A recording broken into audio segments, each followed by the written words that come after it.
Let's check this out. If you read the comment, this second one underneath this article says Sony's learning good. What are they learning? Marathon will not require a PSN account on other platforms.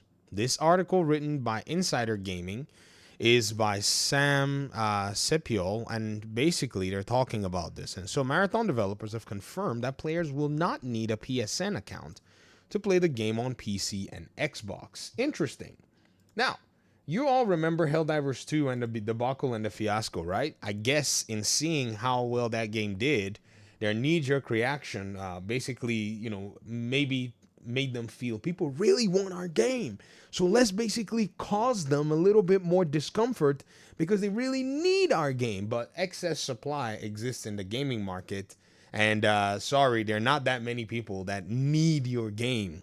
So, with Marathon being a Sony backed project, Sony backed? You mean Sony owned? Many players worried that might need a PSN account to play the game on other platforms. However, as Eurogamer spotted, Bungie has removed these worries through a message on the game's official Discord channel. The developers have explicitly stated Marathon will not require a PlayStation account for players on PC and Xbox. So this game is a day one multiplat. PlayStation has increased their budgets on these live service games. So basically, PlayStation is now, as everybody would basically say, a full third-party publisher. I mean, I'm just giving leeway, even though they've always been a full third-party publisher the moment they stepped out of their platform. I'm just causing trouble here. I want to see. You'll see in the comments something that's going to trigger like 3 more videos or something.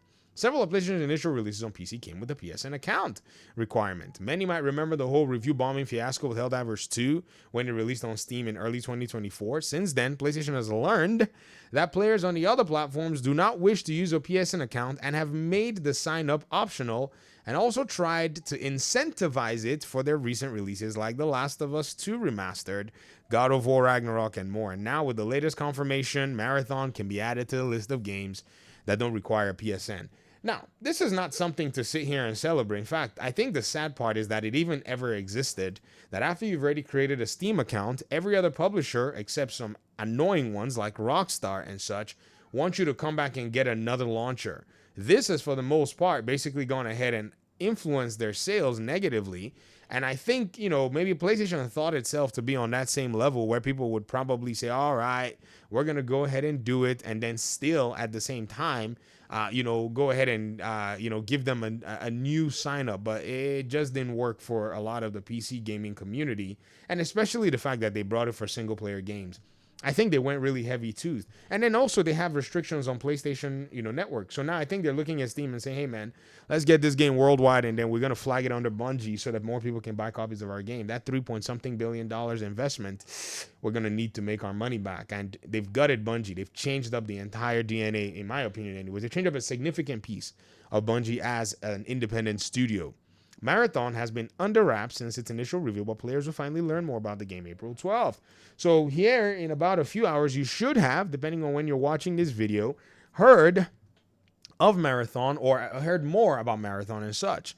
They're going to do a gameplay showcase and so on and so forth. All right, let's talk about this. What is going on in the market? What has happened lately? Why are we seeing all of this?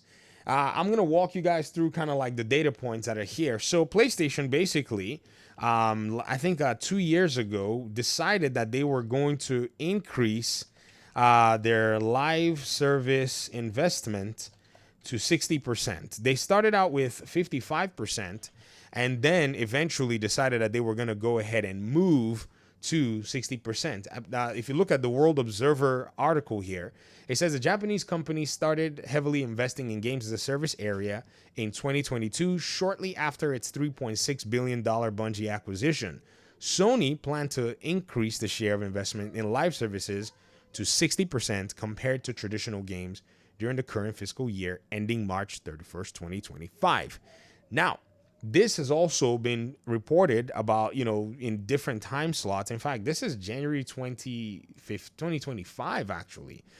But they started to scale back a lot of their live service games and canceled 2 in January. And we found out that altogether they had canceled much more. So what I think is going on here is they want to go for maximum impact having canceled a bunch, maybe the ones that are in more of an advanced phase that seem to have a bit more of the market reception, they need to go with heavy impact. There's another one, Fair Games, being worked on. That one, gamers have already basically shared their opinion, and it doesn't seem like it has the most favorable reception planned out for it so far. And if you think about it, this was about 2 years ago. Yeah, here we go. It's actually reported here on The Verge, the 40-60 percentage share, and you can see it over here. Now, yeah, so if you think about it, this used to be the fiscal year 2020. This was fiscal year 19. It was 80% towards traditional games and 20% towards non-traditional games. And then that percentage has gone up. And then by fiscal year 2026, they want to move that to 60%.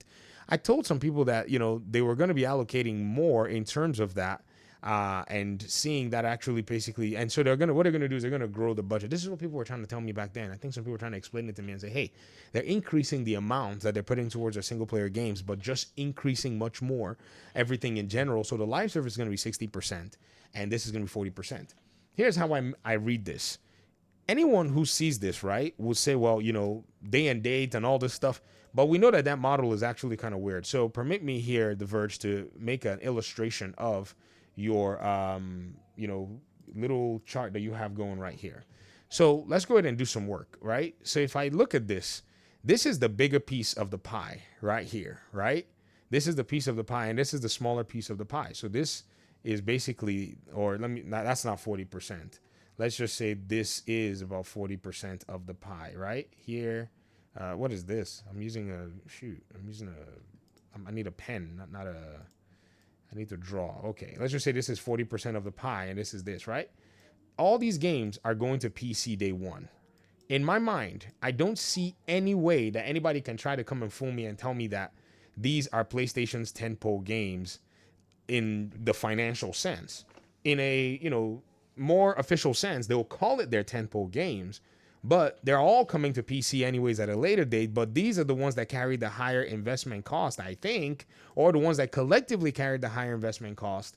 And so PlayStation is essentially playing a semantics game, saying, oh, these tentpole games, we're going to leave it on our platform, but we want to go make money over here. And so we're going to do that while we basically put sand in your eye so that you think that we have some exclusivity offering that you can, latch onto. But in reality, they're basically playing backyard games. In fact, how you know that this is also a backyard game is when you look at what Herman Hulse said, where he said, we're bringing our tentpole games to PC at a later date so that people would come over and patronize PlayStation franchises such as sequels and so on and so forth.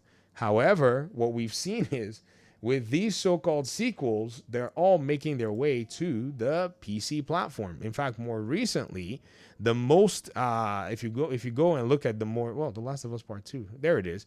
More recently, The Last of Us Part 2 Remastered is the more recent sequel to have dropped this month on the platform. So I guess at some level, they don't necessarily care too much about the tentpole games from a financial perspective, because their investment and their time to develop and all are much longer. Whereas these live service games, they have a plethora of them and they invest a lot more money in them, and they want to get them to the market as fast as possible to potentially start making more money as fast as possible.